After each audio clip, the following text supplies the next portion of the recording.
Good afternoon, everyone. I can check the time. Time flies. We're having fun. So we're back, this time with a more technical click down, if you will, into what it means to build for a conversational world. And again, we lost one of our speakers to COVID, so we're going to wish him a speedy recovery as well. But we'll start with you, Wadsack.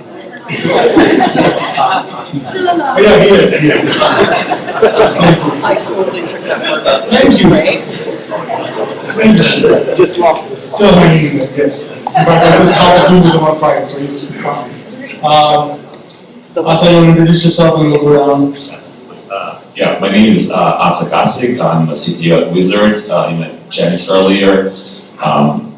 Engineer by training, kind of a nerd, went to Carnegie Mellon my whole career working on automating things and kind of replacing humans with machines, which is not always popular, but I'm going to speak a little bit about what we do at Wizard, especially from the perspective of machine learning and AI and how we want to shape conversational commerce, if that makes sense. I have a lot of experience in the past with conversational AI in other industries, in the healthcare space specifically, and I think we have a little bit kind of unique perspective on what we want to build at Wizard, so I want to speak about that a little bit. One fun tale about yourself. Oh yeah. Okay, I was thinking about this morning, and I think I never told this story, but some people know that I'm a fan of classical music, but nobody knows really how I got into it. And I grew up in former Yugoslavia, and we had something called hyperinflation there. And you think about like the inflation here is like 8 to 9%. Think about a number that is really large. There was a point in time that inflation reached a point where it was 100,000 trillion %. So what that means is that the prices couldn't keep up, right? So I walked into a music store that was state-owned, and I just didn't keep up with prices, and I literally went and bought by yard CDs and records of classical music and stuff like this, something and got into it. So so there is nothing you can get into if it's cheap enough. Impressive. That's an interesting way to get into music. Our next one, Jeremy. Hi, TJ, thanks. Jeremy Wadsack, CTO at TeamSense. We help engage and empower hourly workers. So we are connecting the other 84% of the workforce that doesn't have a email account, doesn't have a corporate account. And messaging is our key to doing that, so that we can make sure that everybody in the workplace is included in the conversations and has the opportunities that equally.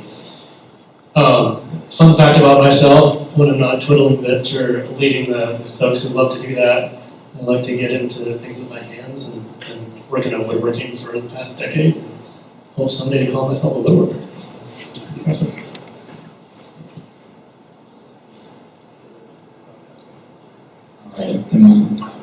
So my name is Ryan Beck, and I'm the CTO at Pray.com, and we work at the intersection of faith and technology. And my background is pretty similar. Worked as a minister in the ministry, trained after that, and then I switched over to computer science, studied that, and been doing software engineering ever since. I guess one thing not on my LinkedIn would be I'm an avid runner, and so my first marathon I won. I thought that was pretty impressive. The thing was that some group who was against runners running through these markets actually removed all the markers and everyone got lost. But I did, so that's how I won my first marathon. In the end, you won. That's what matters, right? So we'll jump right in, because here's why I'm excited about this panel, is because somewhere in the room, somewhere in product or in business someone says, you just have to do this, right? And that word just gets translated to work in your desks, at your desk. So we're talking about KYC and what it means for different people in different hops of the messaging. And let's walk through, maybe I'll start with you also. What does KYC translate in terms of work, and what are some of the challenges you see when vetting customers? Yeah, I think Jenny's kind of addressed this already in the previous panel. For us, we are at the stage where we do a lot of vetting of the clients as we onboard. And so we're a true B2B2C company, and so we do kind of stand on that bridge of being custodians of customer experience, consumer experience, and then working with the brands and retailers to really help deliver that experience to customers. So we have a little bit of power right now because building a platform where our clients are letting us really guide them into that experience. So for us, building that trust with consumers is something that is more like inherent into our product. Now, we haven't really, there's obviously all these technologies that we, will and can employ, which is, once we become big enough and, onboarding to our platform, verified SMS and other technologies that allow us to really ensure that the consumers, when they get the messaging coming from a brand, that they really know who that brand is. We do kind of undersign ourselves as saying power wizard when people open their wallets and they create their accounts. So at this point for us, it's more about really delivering that new experience to consumers, which is a two-way communication, and letting the consumers basically come to us and then request services from us. So, are there technologies that you think or that hold promise in terms of the digital footprint that, let's say, a sender creates? Yeah, as I mentioned, we are looking into the verified SMS. That's kind of one of the things that we definitely want to ensure that we pass it to the consumers. At this point, we're really addressing that question with really the right kind of opt-in protocol and making sure that customers get the value immediately from the first point of contact with us. So. Great. And Jeremy, your use case is a little bit different because you have somebody on both ends as an SMS provider. Like all of your HR management tools happen over SMS. Walk us through that and how you're dealing with KYC with those channels. Yeah, our customers are enterprise manufacturing logistics companies who are communicating with their employees. And their employees have opted in to receiving this as part of their job. It's what they need to do to work, and it's something they want. They're getting a communication from their employer that they weren't getting before. We make sure that we go through training with our customers. We know our customers in a very personal way. We have white glove onboarding for our customers. It's very different than the B2C world where you have self-sign-on, right? So we have a very extensive process that frustrates some of our buyers who just want to get on, but they have to understand, what they're getting into and make sure that they understand the regulations and that it's different. I think one of the biggest things for us is to teach our customers the difference between A2P and B2P, and one comes in with an understanding of SMS, I can text my friends. Why can't I do that from the business? Well, it's a whole different system. And then introducing them to the verification services. So I really am bullish on the future of 10DLC verification, toll-free verification, but the processes are still in flux. And it's a challenge for me and for us as a team because the understanding of the regulations, the way those are, the rules that we have to abide by change every time we submit a new application. It's hard for us to find efficiencies to bring on a lot of new brands when we're constantly having to readjust what our applications are. That's a great point. And we'll jump into that a little bit because one of the questions I had, and we'll start with you before we go to you, Ryan, is you mentioned some of the challenges around 10DLC. Is that one of the challenges where the rules seem to be changing, or? Yeah, I think so at this point. There's a few of them. One of them is the rules changing. The other thing is the cost, right? A $50 a month campaign fee is not insignificant. It seems small, but when you put it up against toll-free has easier or faster, time to value. It's got potentially better throughput, and it's a lower cost. And so when I look at 10DLC and toll-free, the 10DLC is a higher bar for us to get to for potentially not better delivery. And we'll go into delivery reports a little bit because that seems to be something that never seem to get right. But Ryan, you also have an additional challenge as the owner of the platform, the idea that you have to get cost and delivery right worldwide. Do you want to talk about that a little bit? Yeah, so one thing that we do, we facilitate connections between businesses and consumers, and also direct to consumers. So we're a direct to consumer subscription product, but then we also have these leader or organization do their members' communication, both are facilitated through SMS as part of our product. And we very much see SMS as a product and is utilized as such. And so with the deliverability, one thing for us, especially when it comes to the verification process worldwide, we use we use SMS as a way of registration, one of the ways. And we've always had issues with getting international deliverability and these getting the correct numbers and the right jurisdictions. And so we're super excited about the Twilio verified product that we're starting to adopt as we roll this out, because what we've seen, and when it comes to registrations and authentication, is that this can be a very powerful mechanism in which you can get people to onboard to your product. It's passwordless. One of the hurdles of one of our demographics is slightly older, and so that one-time password can be a bit tricky. But we find that they actually will adopt it very seamlessly with a little bit of hand-holding. And if this is the major if it's promoted by someone they trust because of some of the semi-nefarious or nefarious text messages that they may get.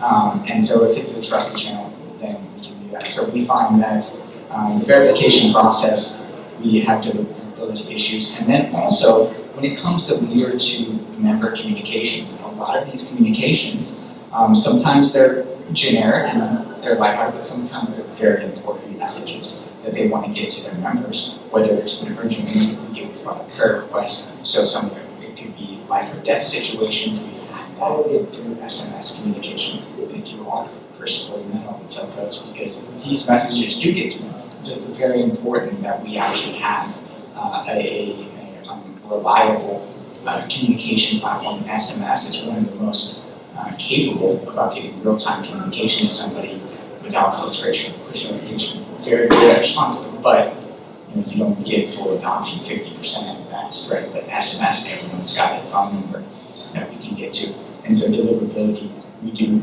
want to make sure that we have that. But where we run into issues, and what we have in the past, is the purposeful restriction of certain messages. If we will add certain hyperlinks, maybe the leaders will add things, and this will be filtered. There's things, 10DLC separating out the P2P lanes and the A2P lanes, and it's supposed to help, but there's still some restrictions, as you talked about, that make it a little difficult to transition forward to that. And so then the question is, and thank you for the shout out to the carriers, because I think we as a room also need to understand that it's very easy to feel like a punch me doll when you're in the messaging industry, because there are good days when no one yells at you. So use cases like the ones that all three of you are building are important reminder that we're doing good work, and this is wanted messaging that your customers and your customers' customers want to visit. But we do have real challenges, and I'll bring up two challenges that when I was part of building a solution was a big deal, and now from talking to all of you and others still is, which is throughput and delivery reports. Who wants to go first? Okay, sorry. So back in the middle of the pandemic, one of the services we provided was code screening. And when you're working with manufacturing, people can't work from home. There's no option to run a drill press from home when it's on the floor. And so we want to make sure that everybody was getting to work safely and that it was a healthy place for them to get to, providing code screening to do that. One of our customers, Hunter Douglas, one day all the messages stopped showing up. And we determined that it was because of their brand name that had been blocked. And I understand how hard this is to do. And we do filtering, we do it for our own customers, we give them the feedback and everything else. I understand it's not an easy thing to solve. But that meant that people might have shown up to work when they were sick, might have not gone to work when they should have been, and that could affect their job, right? If you were running a line, it may cost you $10,000 a minute when the line's not running and you can't get people to go, right? So there's impacts in this kind of stuff. So the filtering is, can be a challenge without this. This happened before, like I've seen improvement, right? With 10 DLC regulation, with the TCR, with the toll-free verifications happening right now, we are getting better through it, but less stuff is not delivered. The real challenge for me, though, is still the delivery process, right? We send messages out that say delivered, people never got them, and then they come back to us and they say, how come I didn't get my message?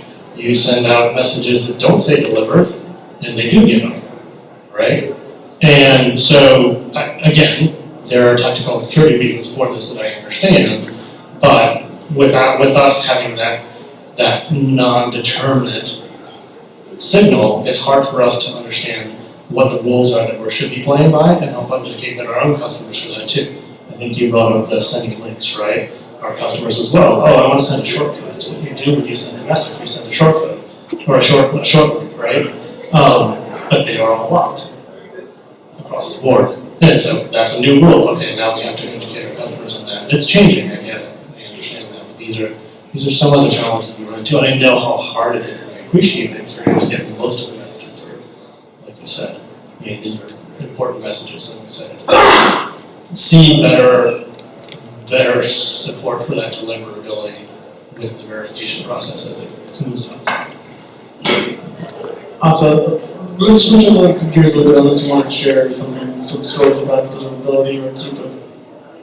I mean, I guess one thing I wanted to add for us, the challenge is, with 10 DLC is the trust scores for our brands. It's something we can't control.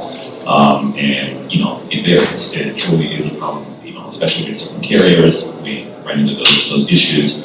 I kind of hope to see the world in which there's a future of two-way communications where it's consumer-initiated actually will get a lot better way of building that trust score in a different way than it is done today, because we truly don't have any, or very little influence on how brands are going to be assigned trust scores, and it really affects our business. So I believe that there's going to be a time and place where we can have a definition of a two-way communication and how it's initiated and how it's conducted, and this is exactly what we are focusing on, where those trust scores are going to be calculated in a different way, and we can have some predictability of it. So, thank you for sharing it, because as Soren said earlier this in the morning, we need to hear that feedback about the fact that trust scores still need some work, and the definition of two-way and one-way communication needs some work, and as the use cases expand, because I can't keep up with the use cases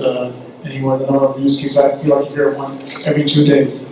The two-way, one-way communication brings us to something that you and your background, which is in machine learning, because I feel like your whole role at work is to make machines talk like humans. So that's a challenge by itself, and you try and cram that into 160 characters. That is rate limited. Walk us through, without giving away, of course, your secret sauce, what's the challenges about building that? And because that's kind of the future, right? But the contact center cannot grow by just staffing up, 100 people. At some point, you will have assisted customer contact, and I think machine learning is where that goes. At some point, it's there. I think traditional way of thinking about machine learning and AI in the e-commerce space is about hyper-segmentation and personalizations, and really coming from the merchant side, and how to really reach the customers and place products. I think I can talk about that. I think it's more interesting is talk about really the consumer side of things and where the machine learning, AI, and technology, where it's headed, is going to help. And I think the constraint that we have on the SMS side with the character limit and other things is kind of like forcing the hand of building something quite different from what we have today. And I just want to pause here for a second and maybe, I don't know how many of you are in this space, but machine learning AI is moving at a fast pace, and the next frontier truly is conversational AI. This is no secret. And I want everyone to kind of imagine, once, pretty soon in the future, where machines will be able to understand things better than humans can, how that is going to transformed so many industries. And how does it translate into conversational commerce? And we talk about conversational today. It kind of has a bad rep because it has this kind of idea of bots, and bots are, there to talk to you and then hand you off to a human when they're kind of give up on you or something like that. I think the conversational is used the wrong way today. I think it's used in a way to, I don't know who had this idea to replace form filling with conversations. This is pretty much the stuff we see today. I think conversations are there, for consumers to really be able to express themselves, to build a relationship and trust. And technology is still not there, but it's getting there pretty fast. And it's up to us to really define how that is going to be communicated through SMS channel, which has limitations. And I personally believe that building customer journeys, using AI machine learning through SMS cannot be done by just focusing on SMS. I think the customer journey has to be thought of holistically, across different channels. I think this was mentioned before that we can't just, pick and choose. I think it's going to be a combination of different channels, interacting to build that customer experience that truly is going to transform the way people experience e-commerce. And what that means is, today we are, it's based on technology that is 25 plus years. All search boxes, rank search results, and basket building. We see the trend of retail and online shopping being more and more divorced. Behaviors are quite different from the consumer side. And I think it's time to really use technology to really adjust to that experience. And experience will be about less choice, more trusted choice, more curated choices for consumers, and places where they can more directly talk to the brands and have different experiences. So you can think of experiences where you have a party coming up, and instead of going and searching for products on search engines, you can actually talk to a trusted source. They can connect you with retailers, and you can ask questions. You can get everything you need in one place. That's powerful, because you packed a lot in that statement, because what you're saying is, with the brand conversion, if you want to call it that, between email, voice, and text, machine learning makes it superfluous. Like, it doesn't matter which medium you're talking about. That is correct, to some extent, right? So there is an advantage of certain mediums for certain things. I think the power of AI on the consumer side is going to be understanding where, at which point, to meet the customer for the value that they have. So you can think of it as an omnichannel approach, where somebody can walk into a retail store and doesn't want to wait in line, for example, right? And they can get information, they can get products through their SMS channel. I think the power of AI is going to come from, apart from the whole language technology part, which is like it can talk to you like a human, understand really what you want, really understanding at which point in time the customer needs what.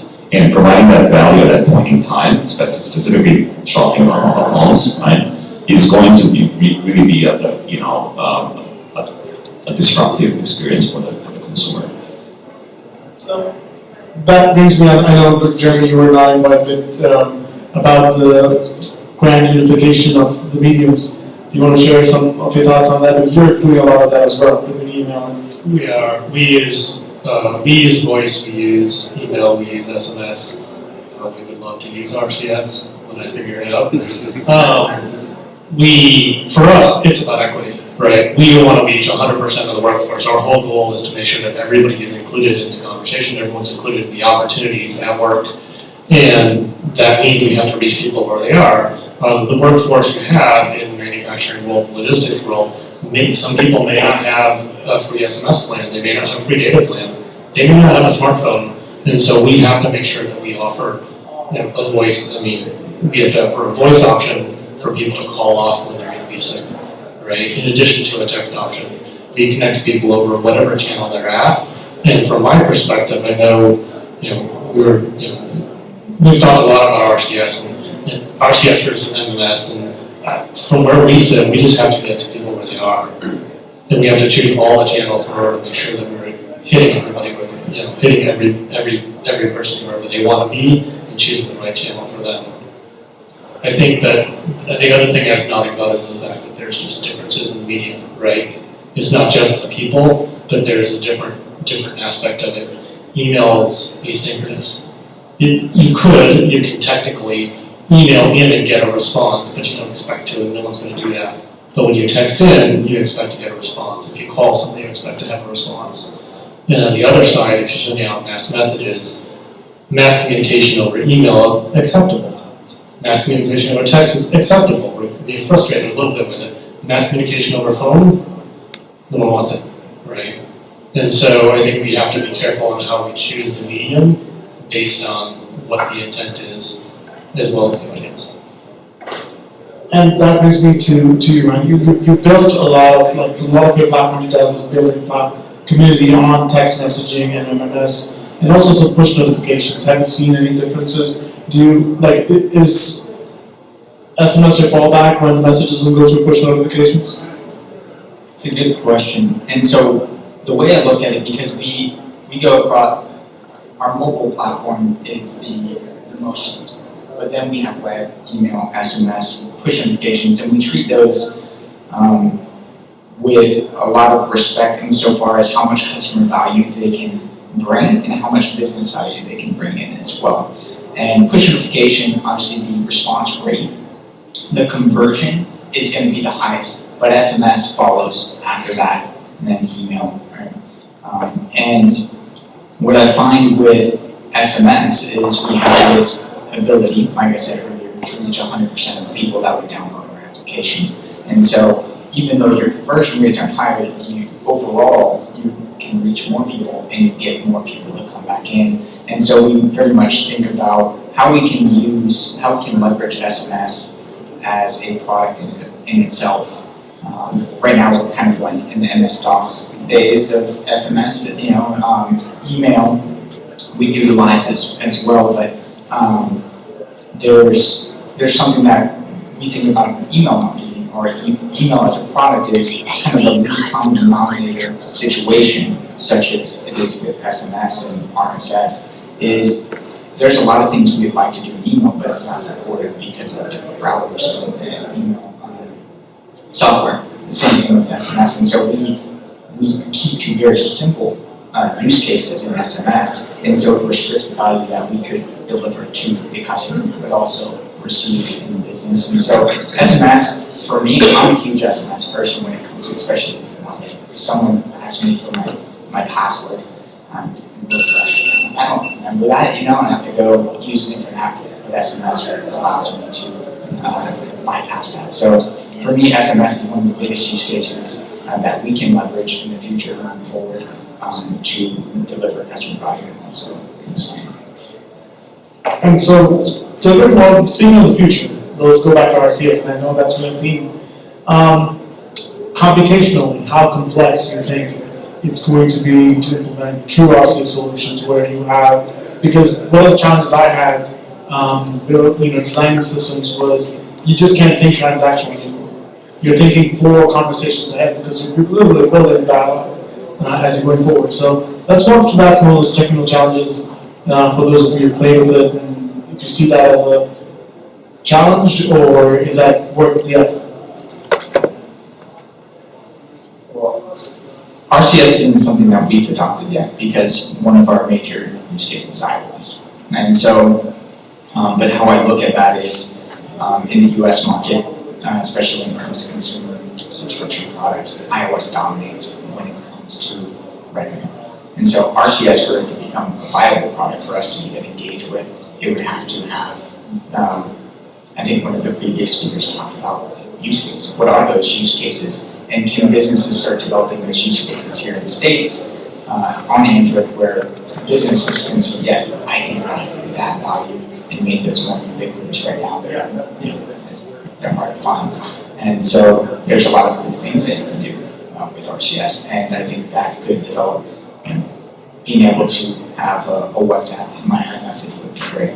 I can do a lot of things on it, but right now it's iOS dominates the US market when it comes to revenues, and so I find it hard to introduce it into the portfolio of things that we do. So basically a repeating message, which is a recurring message, which is adoption is getting in the way of investing in resources. And it's a powerful message to hear from the technical leaders and from your organizations where, everyone would love to get behind RCS, everyone has seen those use cases, those videos, those demos, but to what end, right? The market penetration isn't there.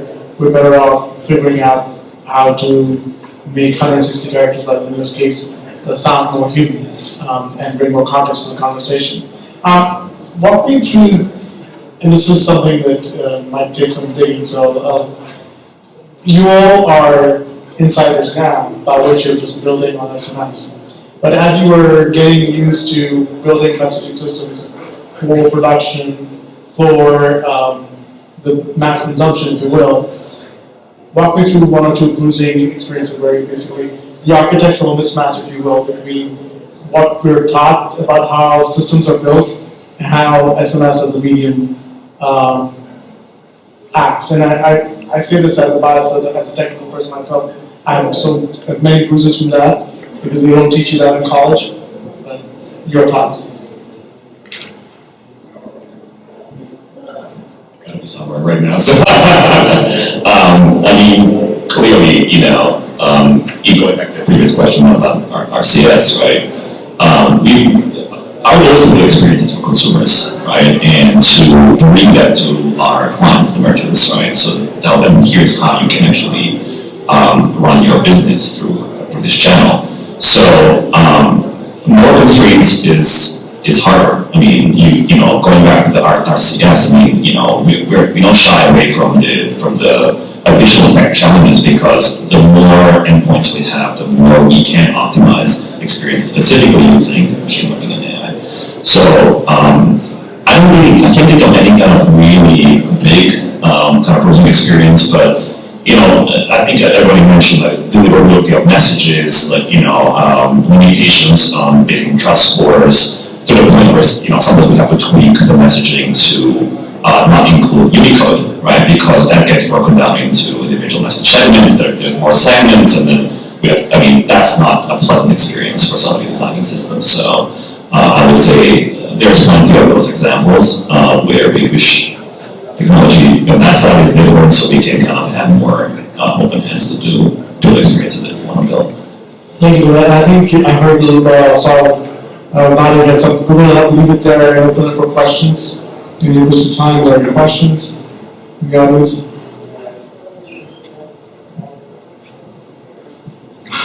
There's one.